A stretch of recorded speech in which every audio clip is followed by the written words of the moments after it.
নমস্কাৰ আজি এটা খুব ইন্টাৰেষ্টিং টপিক লৈ আহিছো ফ্ৰেজ আৰু ইডিয়মৰ মাজত পাৰ্থক্য এই ক্ষেত্ৰত বহুত মানুহ কনফিউজ হৈ দেখা যায় সেয়েহে মই আজি এই টপিকটো লৈ আহিছো যাতে ভালদৰে বুজাই দিব পাৰো ফ্ৰেজ আৰু ইডিয়মৰ মাজত পাৰ্থক্য কি কি আছে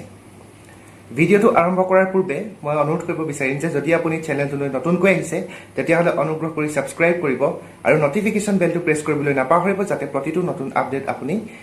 সঠিক সময়ত পাই থাকে তেতিয়াহলে আহক আৰম্ভ কৰো আজিৰ ভিডিঅটি সব প্ৰথমতে যদি আমি ফ্ৰেজৰ কথা লৈ আহো phrase is a group of words that makes sense but not a complete sense phrase হৈছে কেইটামান শব্দৰ সমষ্টি যি আমাক এটা সেন্স দিয়ে কিন্তু এটা কমপ্লিট সেন্স নিদিয়ে অৰ্থাৎ আমাক এটা মিনিং দিয়ে কিন্তু কমপ্লিট মিনিং নিদিয়ে যেতিয়ালৈকে ইয়াক বাক্যৰ লগত ব্যৱহাৰ কৰা নহয় যদি আমি এটা ফ্ৰেজক বাক্যৰ লগত ব্যৱহাৰ কৰো তেতিয়া ই এক সম্পূৰ্ণ অৰ্থ প্ৰদান কৰে ফৰ এক্সাম্পল মই এটা সেন্টেন্স কৈছো হি sat on the wall এই বাক্যটোত on the wall এটা ফ্ৰেজ এতিয়া যদি আমি on the wallক সেপাৰেট কৰি দিও তেতিয়াহলে ই এটা মিনিং দিব যে ওয়ালখনৰ ওপৰত কিন্তু ই এটা সম্পূৰ্ণ মিনিং নিদিয়ে এতিয়া যদি আমি ইডিয়মৰ কথা লৈ আহো ইডিয়মক অসমীয়াত কোৱা হয় জতুৱা ঠাঁচ ইউ ফ্ৰেজৰ দৰে প্ৰায় একেই ফ্ৰেজৰ দৰে ইয়াক আমি বাক্যৰ লগত ব্যৱহাৰ কৰিব পাৰো কিন্তু কিছুমান এনেকুৱা ইডিয়ম আছে যিবিলাকক আমি বাক্যৰ লগত ব্যৱহাৰ নকৰি ডাইৰেক্ট ব্যৱহাৰ কৰিব পাৰো যেনে ব্ৰেক এ লেগ মানে হৈছে গুড লাক আৰু এনে কিছুমান ইডিয়মো আছে যাক আমি বাক্যৰ লগত ব্যৱহাৰ কৰিব লাগে ফৰ এক্সাম্পল কাটিং কৰ্নাৰ্ছ এইটোক আমি এনেদৰে ব্যৱহাৰ কৰিব পাৰো the company is known to cut corners cutting corners মানে পইচা আৰু সময় বচাবৰ বাবে হুৰমুৰকৈ বা উপৰুৱাভাৱে কাম কৰাক বুজায় প্ৰত্যেকটো ইডিয়মকে আমি এটা এটা ফ্ৰেজ বুলি ক'ব পাৰো কিন্তু প্ৰত্যেকটো ফ্ৰেজক আমি এটা এটা ইডিয়ম বুলি ক'ব নোৱাৰো অৰ্থাৎ সকলোবিলাক ইডিয়মেই ফ্ৰেজৰ অন্তৰ্ভুক্ত হয় কিন্তু সকলোবিলাক ফ্ৰেজ ইডিয়মৰ অন্তৰ্ভুক্ত নহয় ইয়াৰ কাৰণ এইটোৱেই যে ইডিয়মে ফ্ৰেজৰ যিখিনি ক্যাৰেক্টাৰিষ্টিক্স সেই আটাইখিনি ক্যাৰেক্টাৰিষ্টিক্স বহন কৰে কিন্তু ফ্ৰেজে ইডিয়মৰ সকলোখিনি ক্যাৰেক্টাৰিষ্টিক্স বহন নকৰে ইডিয়ম বিলাকৰ মিনিং বিলাক ফিক্সড থাকে এতিয়া ব্ৰেক এ লেগ বুলি যেতিয়া আমি কম ইয়াৰ অৰ্থ এটাই যে গুড লাক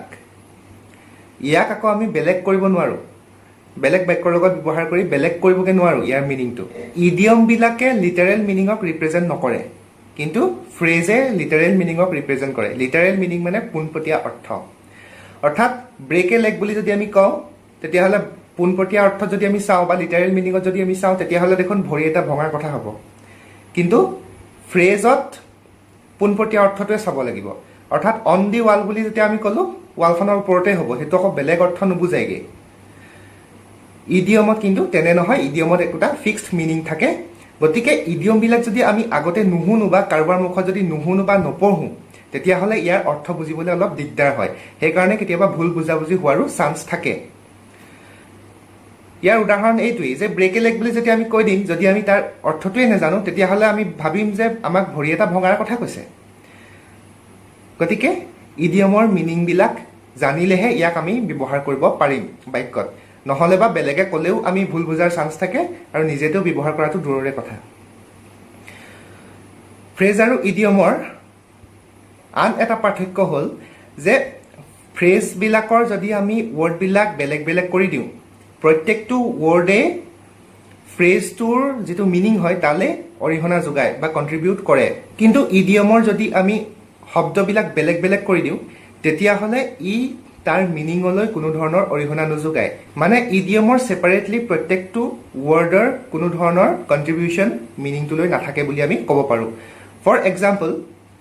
কাটিং কৰ্নাৰ্ছ এতিয়া কাটিং কৰ্নাৰ্ছটোৰ যদি আমি শব্দ দুটা বেলেগ বেলেগ কৰি দিওঁ এটা কাটিং এটা কৰ্নাৰ্ছ এটা কাটিং মানে কি কিবা কিবি কটা বুজায় নহয় নে কৰ্নাৰ্ছ মানে কি চুক গতিকে সেই দুটাই তাৰ মিনিংটোলে কিবা বেলেগে বেলেগে অৰিহণা যোগাইছে জানো একোটো অৰিহণা নযোগায় ইয়াক কাটিং কৰ্নাৰ্ছ বুলি ক'লেহে আমি গম পাম যে এইটো এটা ইডিয়ম